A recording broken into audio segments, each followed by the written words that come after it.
Hello, എല്ലാവർക്കും എൻ്റെ വീഡിയോയിലേക്ക് സ്വാഗതം. ഇത് 6 മണി നേരമാണ്. 6 മണി ആയപ്പോഴേ ഇവിടെ നല്ല വെയിലാണ്. ചൂടായതുകൊണ്ടാണ് രാവിലെ തന്നെ നമ്മൾ ഭഗവാനെയൊക്കെ ഒന്ന് കണ്ടതിന് ശേഷം നേരെ അടുക്കളയിലോട്ട് പോയി. അടുക്കളയിൽ ഞാനിപ്പം ലഞ്ചിനുള്ള പ്രിപ്പറേഷനാണ്. ഇന്ന് സിമ്പിളായിട്ടുള്ളൊരു ബ്രേക്ക്ഫാസ്റ്റ് ആയിരുന്നു, ചപ്പാത്തിയും ഓംലെറ്റും. അപ്പോൾ അതിൻ്റെ രാവിലത്തെ ഒരു ചായ ഉണ്ടാക്കിയതിൻ്റെ അതിൻ്റെയൊക്കെ ഒരു ഇതൊക്കെയാണ് അവിടെ ശരിയായിട്ട് കിടക്കാത്തത്. അതുകൊണ്ട് അതൊക്കെ ഒന്ന് ക്ലീൻ ചെയ്തതിന് ശേഷം ലഞ്ച് പ്രിപ്പയർ ചെയ്യാം. അപ്പം ഞാൻ സിങ്കൊക്കെ ക്ലീൻ ചെയ്ത്, കാരണം മീനൊക്കെ ഒന്ന് കഴുകാനുണ്ടായിരുന്നു, ബീഫും എല്ലാം ഒന്ന് വൃത്തിയാക്കി വെച്ചിട്ടുണ്ട്. അപ്പം അതിൻ്റെയൊക്കെയാണ് ഇപ്പം നല്ല ഒരുവിധം വൃത്തിയാക്കി ഒരു പരിധി വരെ. ഇത് സാൽമൺ ഞാൻ ക്ലീൻ ചെയ്ത് വെച്ചിരിക്കുകയാണ്. മീൻ കറി ഉണ്ടാക്കണം, സാൽമൺ കറി. അതുപോലെ ഇത് ബീഫിൻ്റെയും മോരുകറിയും ക്യാബേജും ഒക്കെ ഉണ്ടാക്കാനുള്ള ഐറ്റംസാണ്. ചെറിയുള്ളി, പച്ചമുളക്, ടൊമാറ്റോ, തേങ്ങാക്കൊത്ത്, ഇഞ്ചി, വെളുത്തുള്ളി ഇടിച്ചത്. അത് ചെറിയുള്ളിയൊക്കെ ഒരു പിടി കൂടുതൽ എടുത്തിട്ടുണ്ട്. പിന്നെ ഒരു സവോള ഇട്ടിട്ടുണ്ട്. പിന്നെ ഇത് മീൻകറിയുടെയും തോരൻ്റെയും മോരുകറിയുടെയൊക്കെ ഇൻഗ്രീഡിയൻസ് ആണ്. അത് മോരുകറിയുടെയൊക്കെ ഇൻഗ്രീഡിയൻ്റാണ്. ഇത് മീൻകറിയുടെയൊക്കെയാണ്. ഇഞ്ചി വെളുത്തുള്ളി പേസ്റ്റ് ഇതെല്ലാം ഞാൻ ചതച്ച് വെച്ചിരിക്കുക. ഇഞ്ചി വെളുത്തുള്ളി പേസ്റ്റായിട്ട് റെഡിമെയ്ഡ് അല്ല. അപ്പോൾ ആദ്യം ഇതെല്ലാം തയ്യാറാക്കി വെക്കുമ്പോൾ നമുക്ക് വേഗം ഫുഡ് ഉണ്ടാക്കാമല്ലോ, സ്പീഡായിട്ട് നമുക്ക് ചെയ്യാം. അപ്പം ഇടയ്ക്കിടയ്ക്ക് അരിയാൻ നിൽക്കുന്നു കഴിഞ്ഞാൽ ശരിയാവത്തില്ല. ക്യാബേജ് അരിഞ്ഞ് വെച്ചിട്ടുണ്ട്. അത് തേങ്ങ പീര ഇവിടെ വാങ്ങിക്കാൻ കിട്ടും, തേങ്ങ പീരയായിട്ട്. പിന്നെ ഇത് ഞാൻ ബീഫ് വേവിച്ച് വെച്ചതാണ്. ഇതിലേക്ക് കുറച്ച് പെരുംജീരകം, അതുപോലെ ഗരം മസാല അല്ല, മീറ്റ് മസാല ഇട്ടിട്ടുണ്ട്. മല്ലിപ്പൊടി ഒരു 3 ടേബിൾ സ്പൂൺ. ഇത് 1/2 കിലോ ഇന്ത്യൻ ബീഫാണ്. പിന്നെ 2 സ്പൂൺ കാശ്മീരി ചില്ലി പൗഡർ, കുരുമുളക് കുറച്ചിട്ടിട്ടുണ്ട്, ഉപ്പ്, കുറച്ച് വെള്ളം ഇട്ടിട്ട് നമ്മൾ വേവിച്ച് വെച്ചിരിക്കുകയാണ്. ഇതാണ് നമ്മൾ റോസ്റ്റ് ചെയ്യാൻ പോകുന്നത്. നല്ല ടേസ്റ്റാണ് ഈ ഒരു റോസ്റ്റിന്. ഇത് ഏകദേശം ഒരു 3-4 വിസിൽ ഇവിടുത്തെ ഒരു ബീഫിന് വേണ്ടി വന്നിട്ടുണ്ടായിരുന്നു. അപ്പോൾ ഇനി ഇത് ഞാൻ പെരുംജീരകം ഇതിനകത്ത് ഇട്ടിട്ടുണ്ട്. അത് ഒരു ഇമ്പോർട്ടൻ്റ് ആയിട്ടൊരു ഇൻഗ്രീഡിയൻ്റാണ്. നമുക്ക് പ്രിപ്പറേഷനിലേക്ക് പോകാം. അപ്പം ചീനച്ചട്ടി എല്ലാം റെഡിയാക്കി. അപ്പുറത്ത് ഞാൻ മീൻകറിക്കുള്ള നമ്മുടെ മൺചട്ടിയും റെഡിയാക്കി വെച്ചിട്ടുണ്ട്. അപ്പം ചീനച്ചട്ടിയിലേക്ക് 3 ടേബിൾ സ്പൂൺ എണ്ണ ഒഴിച്ചു. അതിലോട്ട് നമ്മൾ കടുകും ജീരകവും ഇട്ടു, തേങ്ങാക്കൊത്തിട്ട് നല്ലതായിട്ടൊന്ന് മൂപ്പിച്ചെടുക്കുകയാണ്. ഇത് ബീഫ് റോസ്റ്റിന് വേണ്ടിയിട്ടാണ്. ചീനച്ചട്ടിയിലിട്ടിട്ട് ചെയ്യുന്നതാണ് കുറച്ചുകൂടെ നല്ലത്, നോൺ സ്റ്റിക്കിനെക്കാട്ടിലും. കുറച്ച് ഉപ്പിട്ട് നല്ലതായിട്ടൊന്ന്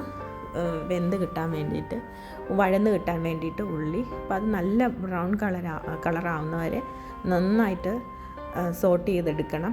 അതിൻ്റെ ഒപ്പം തന്നെ ഞാൻ മറ്റേ ചട്ടിയിലോട്ട് മീൻകറിക്ക് വേണ്ടിയിട്ടുള്ള എണ്ണ ഒഴിച്ചിട്ടുണ്ട്, 2 ടേബിൾ സ്പൂൺ ഓയിലും. ഇനി അതിലേക്ക് കടുകും ഉലുവയും ഇട്ടിട്ട് നമ്മൾ പൊട്ടിക്കും മീൻകറിയിലേക്ക്. പിന്നെ ഇവിടെ ബീഫ് റോസ്റ്റിലേക്ക് കുറച്ചുകൂടെ ഒരു മസാല ആഡ് ചെയ്യാൻ വേണ്ടിയിട്ട് സെയിം ഇൻഗ്രീഡിയൻറ്റ് നമ്മൾ ബീഫിലിട്ട് തന്നെ സെയിം ഇൻഗ്രീഡിയൻറ്റ്, അതായത് കുറച്ച് പെരുംജീരകം, പിന്നെ കുറച്ചായിട്ടാണ് ഇട്ടത് മല്ലിപ്പൊടി, പിന്നെ മുളക് പൊടി, കുരുമുളക്, ഇതെല്ലാം ഇട്ടിട്ട് നമ്മൾ പിന്നെ ഒന്നും കൂടെ ഈ മസാലയ്ക്ക് വേണ്ടിയിട്ടുള്ളതും കൂടെ ഒന്ന് മിക്സാക്കാം. അതിൻ്റെ പച്ചമണം മാറുന്നവരെ വഴറ്റിയിട്ട് അതിന് ശേഷം നമ്മൾ വേവിച്ച് വെച്ച ബീഫ് ഇതിലേക്കിട്ട് നമ്മൾ മിക്സ് ചെയ്യും. കുറച്ച് തക്കാളിയും കൂടെ ഇട്ടിട്ട് നന്നായിട്ട് അങ്ങോട്ട് മിക്സ് ചെയ്യും. എന്നിട്ട് നമ്മളിത് വേണമെങ്കിൽ കുറച്ച് വെള്ളം കൂടെ ഇടാം കേട്ടോ.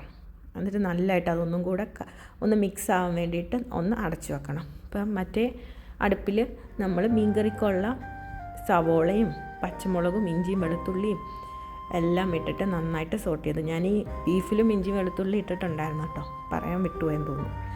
അപ്പം ഇതൊക്കെ എല്ലാവർക്കും അറിയുന്ന റെസിപ്പി ആയതുകൊണ്ടാണ് ഡീറ്റെയിൽ ആയിട്ട് പറയാത്തത്. പിന്നെ അപ്പം നമ്മൾ മീൻകറിയും അതിൻ്റെ സവോളയൊക്കെ നന്നായിട്ട് ഇഞ്ചി വെളുത്തുള്ളി അതുപോലെ സവോള പച്ചമുളക് ഇതെല്ലാം ഇട്ട് നന്നായിട്ട് സോട്ട് ചെയ്തതിന് ശേഷം 2 ടീസ്പൂൺ മല്ലിപ്പൊടി, 2 ടീസ്പൂൺ മുളക് പൊടി, മഞ്ഞൾപ്പൊടി 1/2 ടീസ്പൂൺ ഇട്ട് നന്നായിട്ട് പച്ചമണം മാറുന്നവരെ വഴറ്റിയതിന് ശേഷം പിന്നെ പുളിവെള്ളം കൂടെ ഒഴിച്ചിട്ട് അത് നല്ലതായിട്ടൊന്ന് മിക്സ് ചെയ്ത്, എന്നിട്ട് ഇത് ഞാൻ ഒഴിക്കുന്ന തേങ്ങാപ്പാലാണ്. മാഗിയുടെ തേങ്ങാപ്പാൽ പൊടിയില്ലേ, അത് മിക്സ് ചെയ്തിട്ട് ചൂടുവെള്ളത്തിൽ മിക്സ് ചെയ്തിട്ട് അത് ഏകദേശം ഒരു 1.5 കപ്പ് ഞാൻ ഒഴിച്ചിരിക്കുകയാണ്. അതൊന്ന് ചൂടാവുന്നവരെ ഒന്ന് വെയിറ്റ് ചെയ്യണം. അപ്പോൾ ഇപ്പുറത്ത് നമ്മൾ ബീഫ് റോസ്റ്റ് നന്നായിട്ടൊന്ന് ഇടയ്ക്കിടയ്ക്ക് ഇളക്കി കൊടുക്കണം. വേണമെങ്കിൽ കുറച്ച് വെള്ളം കൂടെ ആഡ് ചെയ്യാം. മറ്റേതിനകത്ത് നമ്മൾ മീൻ കറി ഉള്ള മീനും മിക്സ് ചെയ്തിട്ട് എല്ലാം ഇട്ടതിന് ശേഷം കുറച്ച് ഉപ്പും കൂടെ ഇട്ട് 2 ടീസ്പൂൺ ഉപ്പും ഇട്ടിട്ട് ഞാൻ തക്കാളി ഇട്ട് അതിനി ഒരു 15 മിനിറ്റൊക്കെ മതി. സാൽമൺ 10-15 മിനിറ്റ് മതി. അപ്പോൾ തന്നെ സാൽമൺ വളരെ സോഫ്റ്റ് മീനല്ല, അത് റെഡിയായി കിട്ടും. ഇടയ്ക്കൊന്ന് ഇളക്കി കൊടുക്കണം, ഒന്ന് ചുറ്റിച്ച് കൊടുക്കണം. അപ്പം ബീഫ് റോസ്റ്റ് ഇവിടെ ഏകദേശം റെഡി ആയിട്ടുണ്ട്. നമ്മളതൊന്ന് ബ്ലാക്ക് കളറിലാക്കി എടുക്കുന്നവരെ എനിക്കിഷ്ടം. ഇങ്ങനെയും കഴിക്കാം, കുറച്ചുകൂടെ ബ്ലാക്ക് ആക്കിയും കഴിക്കാം. അപ്പോൾ ഇങ്ങനെ ഇനി തുറന്ന് വെച്ചിട്ടാണ് അത് വേവിച്ചെടുത്തത്. അതൊക്കെ റെഡിയായി. കുറച്ച് നേരം നമ്മൾ അടച്ചു വെച്ചു, പിന്നെ അത് തുറന്ന് വയ്ക്കണം. അപ്പോഴത്തേക്കിനും അത് ബ്ലാക്ക് കളർ ഇങ്ങനെ അതിൻ്റെ വെള്ളമൊക്കെ കുറേ വറ്റി മസാലയൊക്കെ പിടിച്ച് നല്ല ബീഫ് റോസ്റ്റ് ആയിട്ടുണ്ട്. അപ്പോൾ ഇനി അടുത്ത ചീനിച്ചട്ടിയൊക്കെ ഒന്ന് കഴുകി റെഡിയാക്കി അതിലോട്ട് ഞാൻ കടുകും പിന്നെ ജീരകവും ഇഞ്ചി ഇട്ടില്ല, വെളുത്തുള്ളിയും പച്ചമുളകും സവോള എല്ലാം കൂടി ഇട്ട് വഴറ്റിയിട്ട് കുറച്ച് മഞ്ഞൾപ്പൊടി ഇട്ടു. എന്നിട്ട് തേങ്ങ ഇട്ടു. അതൊന്ന് സോട്ട് ചെയ്തതിന് ശേഷം നമ്മൾ ക്യാബേജ് ഇടുകയാണ്. ക്യാബേജ് ഇട്ടിട്ട് അത് മിക്സ് ചെയ്തിട്ട് കുറച്ച് നേരം അടച്ച് വെക്കും, അത് വേവാൻ വേണ്ടിയിട്ട്. അപ്പുറത്തെ ഒരു ചട്ടിയിൽ മോരുകറിക്ക് വേണ്ടിയിട്ടാണ്. അതിലേക്ക് കുറച്ച് പിന്നെ ഉലുവയും കടുകും ജീരകവും വറ്റൽമുളകും എല്ലാം ഇട്ട് പൊട്ടിച്ചതിന് ശേഷം നമ്മൾ സവോള ഇഞ്ചി വെളുത്തുള്ളിയും പിന്നെ കുറച്ച് മഞ്ഞൾപ്പൊടി കുറച്ച് മുളക് പൊടി എല്ലാം കൂടി ഇട്ട് മിക്സ് ചെയ്ത് കുറച്ച് കായപ്പൊടിയും കൂടെ ഈ കടുക് അതിൻ്റെ മുന്നേ തന്നെ ഞാൻ കടുകും പിന്നെ ഉലുവയും ജീരകവും പിന്നെ വറ്റൽമുളകും ഇട്ട് പൊട്ടിച്ചതിന് ശേഷം നമ്മൾ അതിലേക്ക് മഞ്ഞൾപ്പൊടി മുളക് പൊടി കായപ്പൊടി ഇതെല്ലാം കൂടി ഇട്ട് മിക്സ് ചെയ്തിട്ട് പിന്നെ നമ്മൾ മിക്സിക്കകത്ത് അടിച്ച് വെച്ച മോര് നമ്മൾ അടിച്ച് ഇട്ടിട്ട്, അങ്ങനെയാണല്ലോ മോര് കറി എല്ലാവർക്കും അറിയാം. ഇതെല്ലാം റെഡിയായി. ഞാൻ കിച്ചണൊക്കെ പിന്നെ ക്ലീൻ ചെയ്ത് അവിടെ എല്ലാം മൈക്രോ ഫൈബറിൻ്റെ ക്ലോത്ത് വെച്ചിട്ട് അവിടെ എല്ലാം ക്ലീൻ ചെയ്തു. എല്ലാം നല്ല വൃത്തിയാക്കി വെച്ചു. മീനൊക്കെ എടുത്തതല്ല, മീൻ കുറച്ച് എടുത്തതുകൊണ്ട് എല്ലാം ഞാൻ കിച്ചൺ ക്ലീനറൊക്കെ വെച്ചിട്ട് ഞാൻ കൃത്യമായിട്ട് ക്ലീൻ ചെയ്തു. അപ്പോൾ ഇവിടെ ഞാൻ എക്സ്ട്രാ വന്ന ക്യാബേജ് ഒരു പാത്രത്തിലാക്കി വെച്ചിട്ടുണ്ട്. ക്യാബേജ് തോരൻ റെഡി, മോര് കറി റെഡി, ബീഫ് റോസ്റ്റ് റെഡി.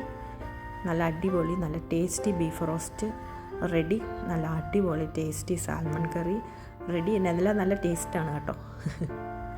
എല്ലാം റെഡി ആയിട്ടുണ്ട്. ചോറും റെഡി ആയിട്ടുണ്ട്. ഇവിടെ ഇന്നലെ കടയിൽ പോയപ്പോൾ ഓറിയൻ്റൽ ബേക്കറിയുടെ പാലട പായസം ഇൻസ്റ്റൻറ്റ് റെഡിമെയ്ഡ് കിട്ടി. അത് ജസ്റ്റ് ഒന്ന് കുടിക്കാമെന്ന് വിചാരിച്ചു. ഇതെല്ലാം ഉണ്ടാക്കിയിട്ട് അതാണ് അവസാനം കുടിച്ചത്. പിന്നെ വിളക്ക് കത്തിച്ചു, പ്രാർത്ഥിച്ചു. ഈ വീഡിയോ ഇഷ്ടമായിട്ടുണ്ടെങ്കിൽ ഒന്ന് ലൈക്ക് ചെയ്യുക, ഷെയർ ചെയ്യുക, സബ്സ്ക്രൈബ് ചെയ്യണേ. വേറൊരു വീഡിയോ ആയിട്ട് പിന്നെ കാണാം. Thank you.